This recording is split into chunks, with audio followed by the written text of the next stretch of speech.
Okay, let's begin. What you're going to need to start building this stove, the material-wise, is a couple cans. Now I'm using Mott's apple juice because I like apple juice. But you can use V8 or any smaller can that's smaller than a soda can. You can use a soda can, just one.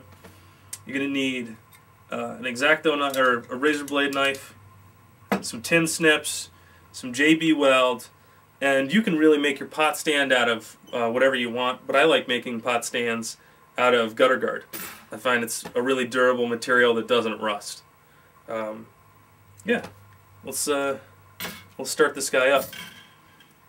First step is to cut your cans, your two cans that are actually going to become the burner.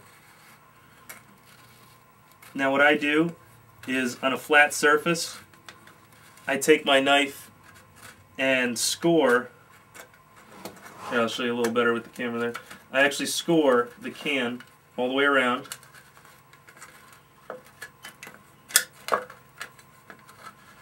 And once I got it scored once, it comes apart pretty easy.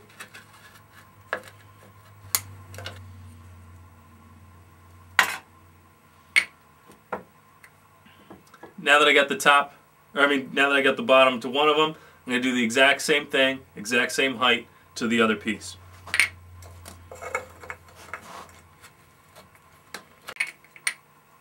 There we go. Now I've got two identical sized pieces of the small can.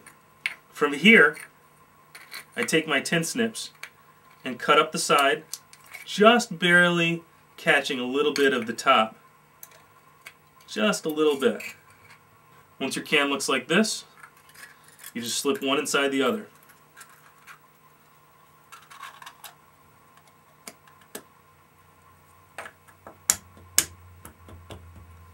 Kind of knock it together. There. Now, I got my burner all assembled, but I left out one of the most important things on the materials list, and that is the piece of wick. Now this is stove caulking. Wood stove caulking that goes around the glass. That's really all this is. So I'm just going to drill 2 holes in the top of this burner, and that will give us the ports to put the wick into, and the wick is just going to sit in our little burner.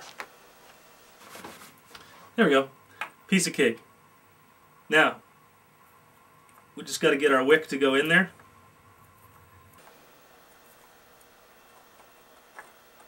Just push it in.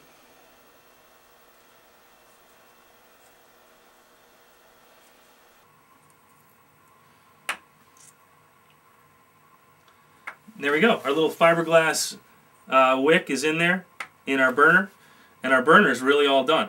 Now we need to make the base, the water jacket section of the stove.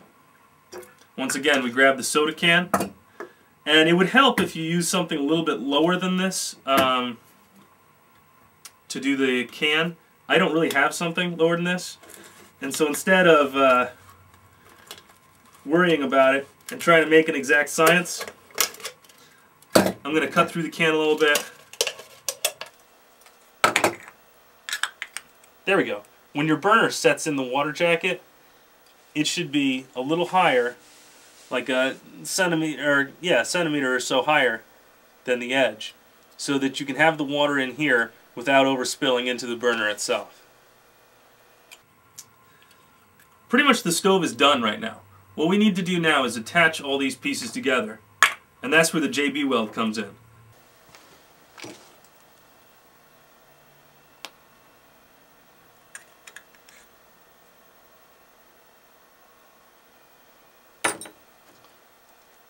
JB Weld is a 2-part epoxy.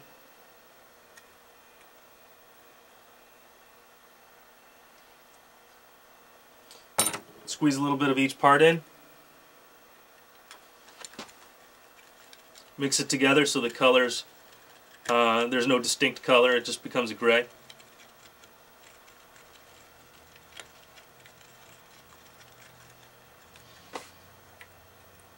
And then go to town and fill it in where it needs to be filled.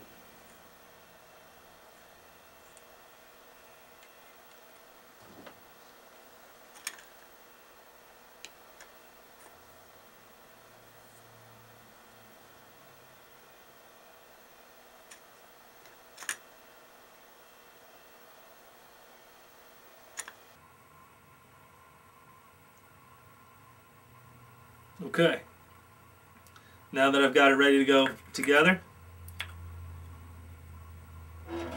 I just push it down, make sure it's all glued, and then get this nasty stuff off of my fingers.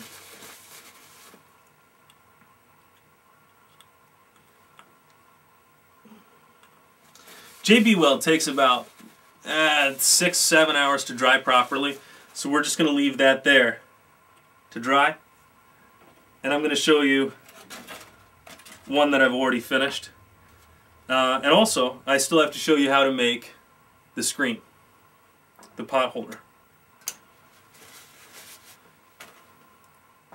First you have to figure out how high you want your stove to be off of the flame, or how high you want your pot off of the flame.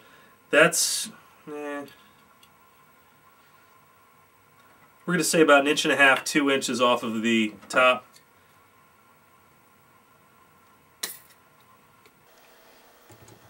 Once you have your piece cut off, trim it up.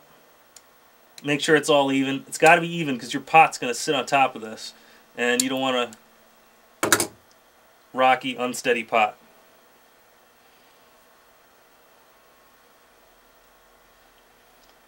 Now bend your pot stand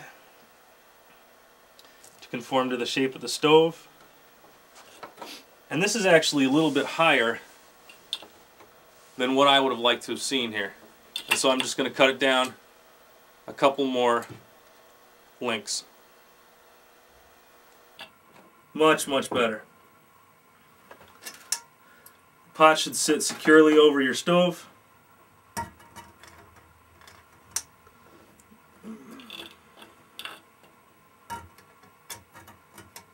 And it does.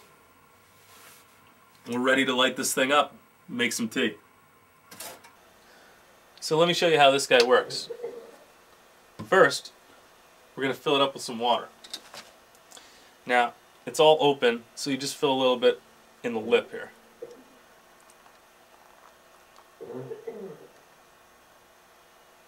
There we go. I made a bit of a mess, but you can really just dip it in a stream, or if you're in the snow, this stove works really great in the winter. And so if you're in the snow, you can just pack some snow in there, and it works great. Don't worry too much about getting some on the wick, because the fuel's still going to burn. So then we actually fill up the stove, put some fuel in it.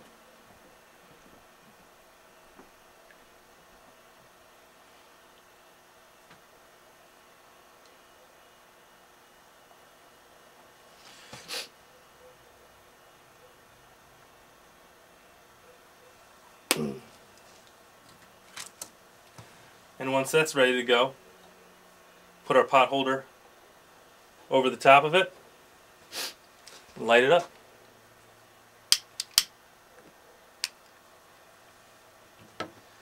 Okay. Now you see that very quickly the residual is going to burn off, and we just have the wick going.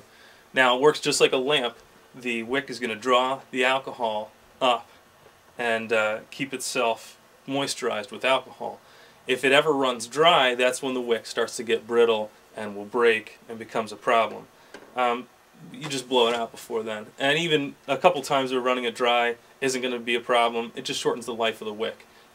I'd carry an extra wick if I were you. That's the easiest way to do it. But anyway, we're ready.